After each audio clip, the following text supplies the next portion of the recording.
नमस्कार। ओडिया अस्मितार आउ एक अध्याय रे आमे आज खोलिबा जदुमणि रहस्यर आउ एक पीढ़ी।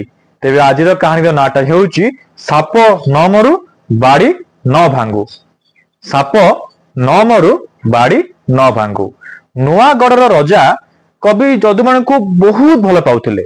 कविंकर जस कीर्ति रे गुण रे से मुग्ध होई जदुमणि को से गोटे जमीटिए देवा पई निश्चय कले।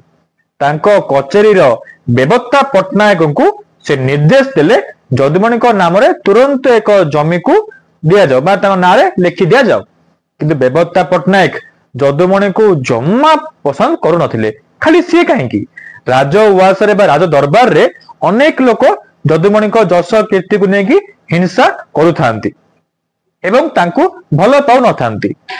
मास मास बीतीगला, मास जाई वर्ष वर्ष बीतीगला, किंतु जदुमणि को जमी मिलिला नाही। जदुमणि निश्चय कले बेबत्ता पट्टनायक को पचारि बुझिबे। बेबत्ता पट्टनायक को से कहिले, हयो बेबत्ता पट्टनायक हे तमे जमी मते दब ना राजा को मुझे कि तम विषय रे फेरात हेबी। बेबत्ता पट्टनायक डरी गले, कोन बा करिवे, एमिति एक खंज करियार अछि, साप न मरु बाड़ी न भांगु। से एक एमिति एक भूमिटी जदुमणि को देई देले जो भूमि रे चाकुंडा बुणले मध्य उठिबो नाही। अवश्य जदुमणि से जमी को केबे देखि नथिले। ताका नारे लेखाया परे किछि मास परे जदुमणि से भूमि को बुलिया पई गले।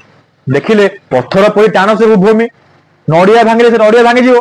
कोन बा करिवे, राजांग पाखकु से चिट्ठी लिखिकी जणाइले। कोन लिखिले, देउ आज्ञा हेले हरसे, करण ता कले बरसे, बाछि बाछि करि देले पड़िया, श्रावण मासे भांगे नडिया, एमंत से भूई चाकुंडा बुनिले उठई नाही।